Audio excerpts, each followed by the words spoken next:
Assalamualaikum warahmatullahi wabarakatuh. Allahumma sholli ala Sayyidina Muhammadin nabiyil ummi al-habibil alil qadril azimil jah wa ala alihi wa sahbihi wa barik wa sallim.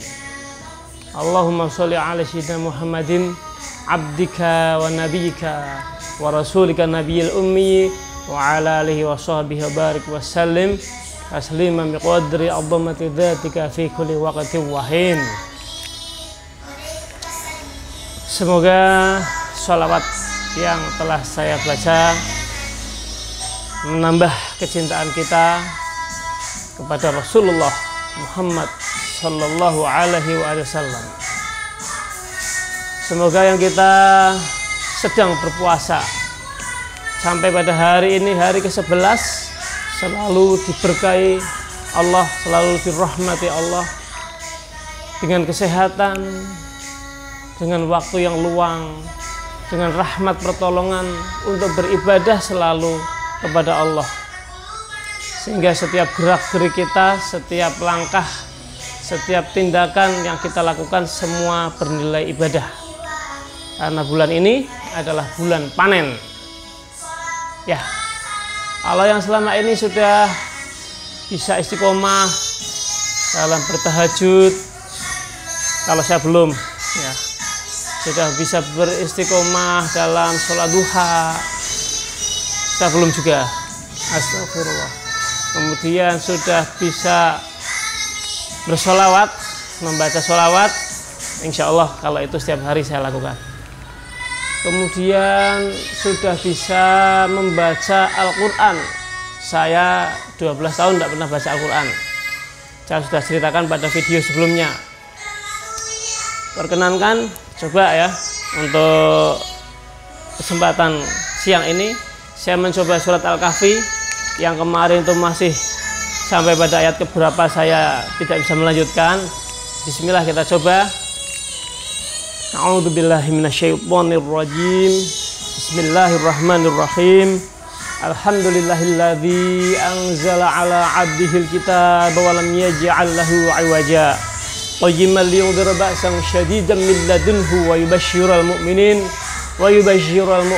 alladziina ya'maluna ash-shalihati anna lahum ajran hasana makithina fihi abada wa yunziral ladzina qalu ittakhadallahu walada ma lahum bihi min ilmin wala li abaihim kaburat kalimatan takhruju min afwahihim iyaquluna illa kadhiba fala'allaka bakhi'un nafsaka ala atharihim illam yu'minu bihadzal hadithi asafa inna ja'alna ma 'alal ardi zinatan laha linabluwahum ayyuhum ahsanu 'amala wa inna laja'aluna ma 'alaiha sa'idan juruza am hasibta an ashabal kahfi warraqimi kanu min ayatina ajaba idza wal filjiyatu ilal kahfi faqalu rabbana atina min ladunka rahmah wa hayyi' lana min amrina rasyada. Shadaqallahul azim. Alhamdulillah, semoga simak betul ya. Semoga, karena kadang-kadang orang yang masih awam dalam menghafal Al-Quran seperti saya ini, saya juga hafalannya tidak pernah setor kepada siapapun.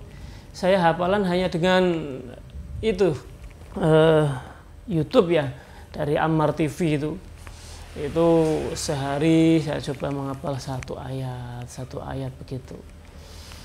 Untuk surat Al-Muluk belum hafal ya, belum hafal.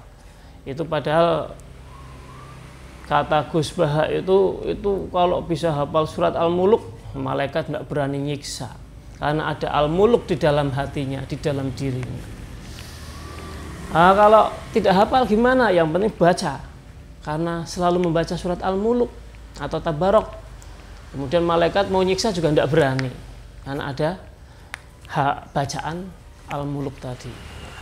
Nah, ini yang harus dihafal itu beberapa ya, Yasin, Al-Waqi'ah, Al-Muluk, kalau bisa tadi Al-Kahfi minimal ayat 1 sampai 10 ya.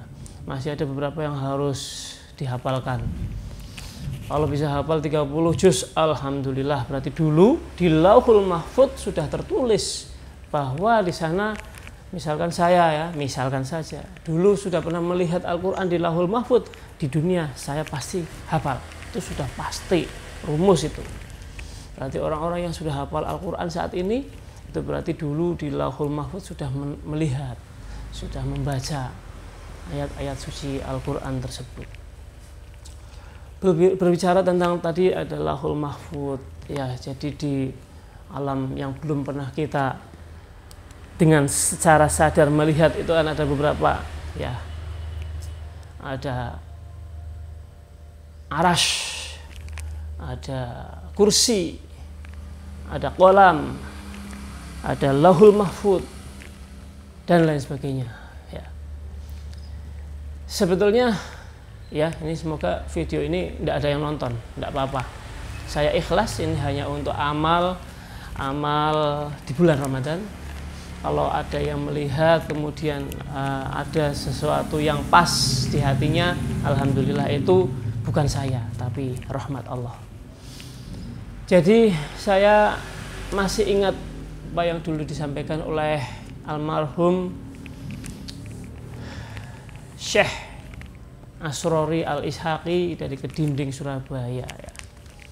Saat itu di YouTube belum ada ya, masih pakainya radio. Saya suka mendengarkan radio, mendengarkan beliau bahwa sesungguhnya yang pertama kali diciptakan Allah itu adalah Nur Muhammad. Nur Muhammad. Yang kemudian dari Nur Muhammad itu baru dipecah-pecah tadi menjadi ada arash, ada kursi, ada lauh atau Lauhul Mahfuz, ada kolam, kemudian ada surga, ada neraka, ada bumi, ada planet-planet, ada matahari, ada apa lagi ya, lautan, ada gunung, nah, termasuk bumi ya, gunungnya. Kemudian semua makhluk yang tercipta, baik itu bernyawa atau tidak bernyawa. Nanti misalkan seperti gunung kelihatannya tidak bernyawa, tapi itu sebetulnya bernyawa ya. Dalam surat Al-Hasyr itu ya. Kalau Mbah Marijan menyebutnya bukan surat Al-Hasyr, tapi Kidung Kacer. Ya, itu orang sepuh yang ikhlas ya. Contohnya itu ya. Itu sebetulnya surat Al-Hasyr. Jadi kemudian setelah itu baru ya tadi ya, makhluk-makhluk yang lain misalkan tadi yang belum disebutkan ada iblis, Azazil, malaikat,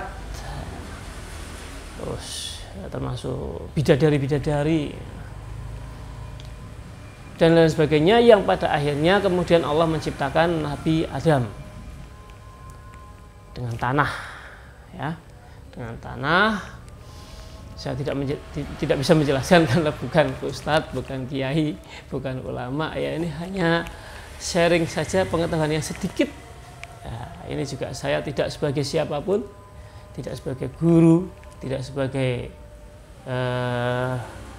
profesional apapun ya, tapi saya hanya sebagai murid dalam sebuah thariqah. Nggak usah disebutkan ya, nanti dikira sombong atau dikira apa. Ya, jadi saya lanjutkan. Setelah itu Nabi Adam setelah tercipta, kemudian semua malaikat diminta untuk sujud. Malaikat awalnya juga mungkin agak ragu kenapa yang jadi khalifah di bumi adalah manusia, tapi karena malaikat itu diciptakan menjadi makhluk yang paling patuh ya, akhirnya langsung sujud. Lah Azazil tadi ya, Azazil yang akhirnya namanya iblis itu ya, itu tidak mau sujud karena merasa saya itu lebih mulia, saya diciptakan dari api, tapi Adam diciptakan dari tanah, berarti mulia saya. Tapi tauhidnya sebetulnya hebat. Azazil, iblis itu tauhidnya hebat. Saya hanya akan sujud kepadamu ya Allah. Sayang kesombongan tadi muncul ya, karena merasa diciptakan dari api dan Nabi Adam itu dari tanah, akhirnya tidak mau sujud. Padahal tauhidnya itu sudah luar biasa. Saya hanya akan sujud kepadamu ya Allah. Kalau saya sujud kepada Adam, saya tidak mau. Saya hanya akan sujud kepadamu ya Allah. Berarti kan tauhidnya wah luar biasa itu. Sayanya tadi. Padahal yang merintah itu Allah. Tapi tidak dipatuhi. Akhirnya sudah diusirlah ya dari surga. Padahal sudah menghuni surga itu ratusan ribu tahun itu. Saya tidak tahu pasti, mohon maaf, nanti bisa dicari di Google ya. Azazil, bangsa-bangsa iblis itu menghuni surga itu berapa ratus ribu tahun ya. Dan memang sangat-sangat cerdas sebetulnya. Makanya dihapusi iblis, dihapusi anak turunnya ya, termasuk setan barang dan lain sebagainya. Nafsu kita juga termasuk anak turunnya itu. Karena nafsu itu dan akal itu waktu diciptakan itu beda. Ketika akal diciptakan, Allah bertanya, aku siapa, kamu siapa? Engkau adalah sang Khalik yang menciptakanku. Aku adalah makhluk. Tapi ketika nafsu yang ditanya, kamu siapa? Jawabannya, aku adalah aku, engkau adalah engkau. Sampai akhirnya lah itu dibelesekin nang jero neraka sampai berapa ribu tahun juga ya, dintas utuh. Jawabannya, aku adalah aku, engkau adalah engkau. Begitu sombongnya nafsu. Tapi karena sudah berkali-kali masukkan ke neraka lagi, jawabannya masih tetap begitu. Ya meskipun Allah sebetulnya bisa ya merubah nafsu itu menjadi manut, tunduk, itu bisa merubah iblis manut, setan manut, itu bisa. Allah itu maha bisa, maha mampu. Tapi itu tadi karena memang ini kata Kiai Mas Rihan Asrori ya dari Mojokerto, kemudian akhirnya tetap diciptakanlah manusia itu dengan akal dan nafsu. Makanya kita semua itu belum sempurna karena nafsunya tadi masih menjawab aku adalah aku, engkau adalah engkau. Nah di sini ada fungsi dari puasa. Salah satunya adalah melatih nafsu yang ada dalam diri kita, melatih agar kenal kepada Allah. Ketika kamu digencet, tidak boleh makan, tidak boleh minum, kemudian nafsunya juga digencet juga, akhirnya lama-kelamaan pelatihan itu diharapkan bisa mengenal kepada Allah. Jadi ya, karena nanti suatu saat akan saya sampaikan insya Allah ya, saya hafalkan dulu. Nafsu itu ada tingkatan-tingkatannya ya, ada nafsu amarroh, lawamah, ya, sampai ke atas ada mutmainnah, ada mardiyah, ada cukup banyak ya. Nanti insya Allah pada kesempatan berikutnya saya akan menyampaikan tentang itu, tingkatan-tingkatan nafsu. Kembali kepada Nabi Adam tadi, setelah diciptakan, Nur Muhammad tadi ditaruh di mana? Ternyata dititipkan di ini ya, kata Mbak Asrori, di batuk atau di jidat di situ. Setelah itu berpindahnya kepada putranya yang bernama Nabi Sis. Nabi Sis ya. Nur Muhammad pindah ke Nabi Sis. Nanti boleh nonton video YouTube-nya lah kalau dikira saya ngarang ya. Setelah di Nabi Sis, kemudian akhirnya bahasanya Jawa ke Igo Wekas ya. Lah itu Nur Muhammad dipindahkan ke Igo Wekase Sayyid Abdullah bin Abdul Muthalib atau romone bapaknya Kanjeng Nabi Muhammad Sallallahu Alaihi Wasallam. Yang kemudian dari beliau, dari Sayyid Abdullah tadi berpindah kepada Siti Aminah atau ibu dari Nabi Muhammad ya, masuk ke dalam rahimnya, kemudian lahirlah, saat itu belum menjadi nabi ya, lahir menjadi seorang bayi yang sangat dicintai banyak orang.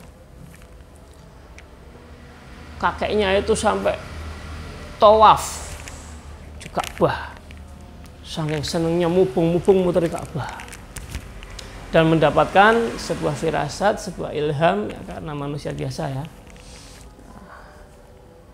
berilah nama dia Muhammad yang artinya yang terpuji.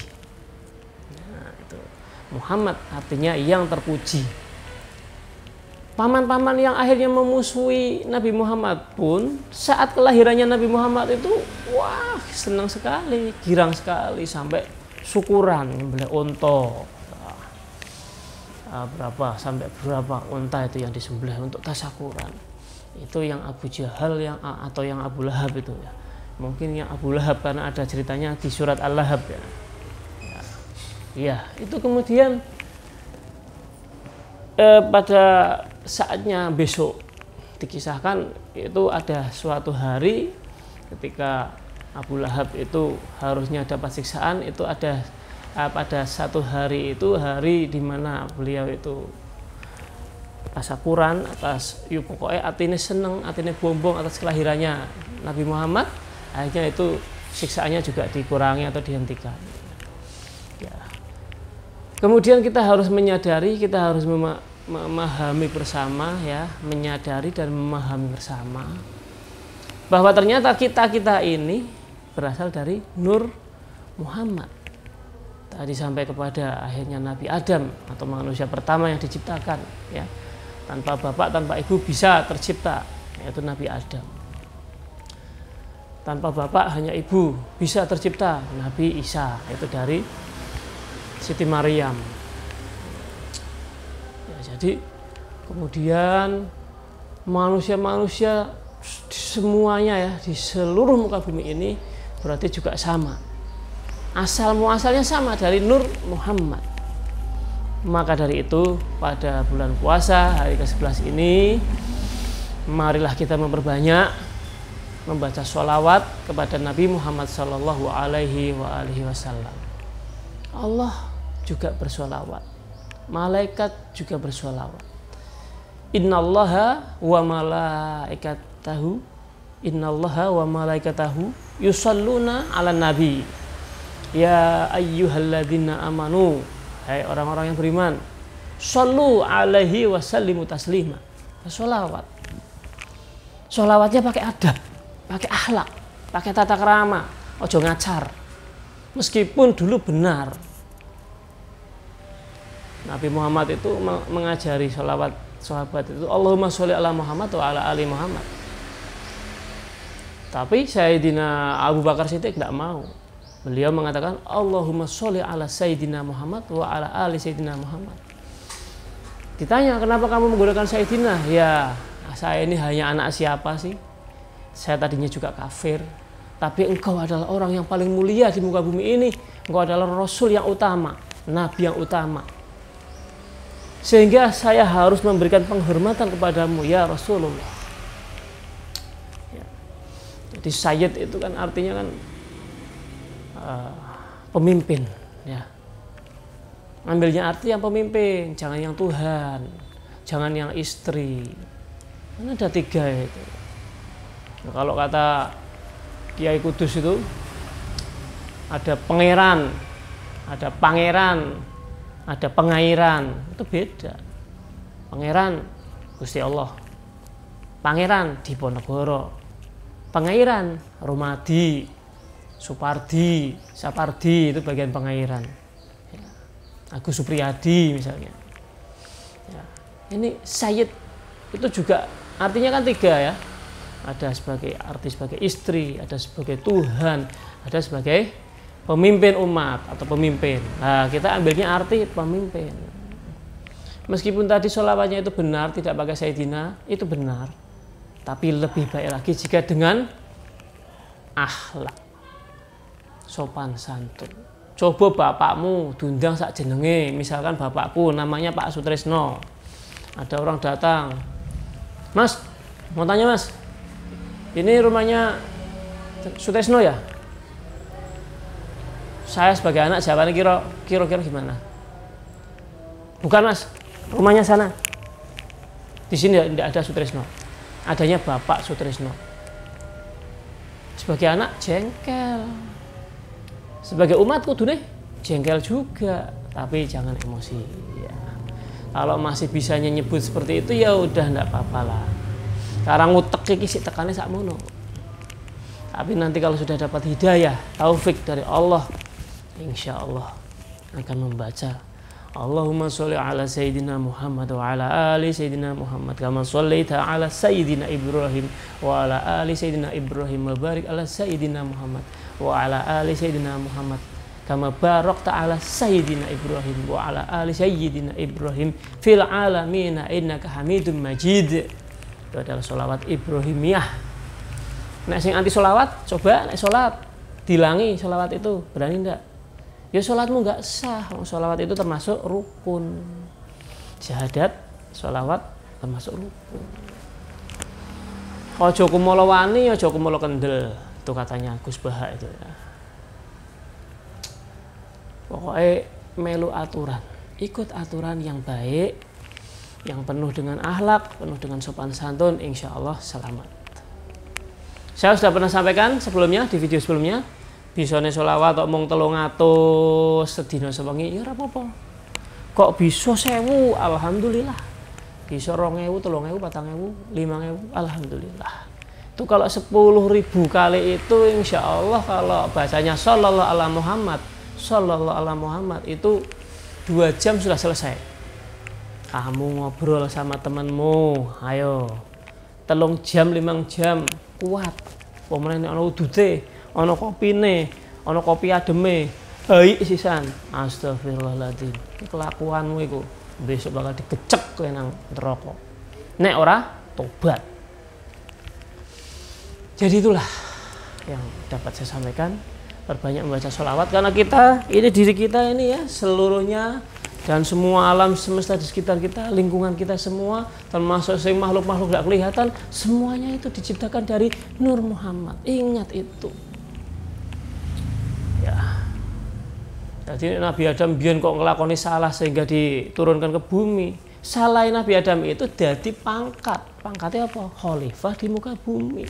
Nek salahmu jadi hukuman. Jadi sanksi. Jadi ojo tiru-tiru. Wah, aku ki anak turune wong salah kok. Ya nglakoni salah ora apa-apa. Remuk awakmu. Preteli karo malaikat. Bedik karo malaikat. Coba kowe hafal surat Al-Muluk. Kamu bakal ketuntun, kamu bakal kebimbing, tidak akan melakukan maksiat. Seandainya melakukan, kamu segera membaca Sayyidul Istighfar. Allahumma anta rabbi, la ilaha illa anta khalaqtani, wa ana abduka, wa ana ala ahdika, wa wa'dika mastata'tu, a'udzubika min syarri ma sana'tu, abu'u laka bi ni'matika alayya, wa abu'u bi dzambi, faghfir li dzunubi, fa innahu la yaghfiru dzunuba illa anta. Ya Allah nyuwun ngapunten ya Allah, dinten menika kula kathah salah, kathah dosa dhateng panjenengan, kathah salah namel video mungkin kathah ingkang salah-salah saking lisan kula nyuwun ngapunten. Sedaya ingkang kersa mirsani video menika, siapa saja yang mau yang bersedia melihat video ini, videonya sederhana tapi isinya insya Allah semoga dapat bermanfaat. Wallahul muwafiq ila aqwamit thoriq. Billahi taufik wal hidayah wa ridha wal inayah wal afu minkum. Assalamualaikum warahmatullahi wabarakatuh. Saya pakai semua karena saya cinta Anda semua.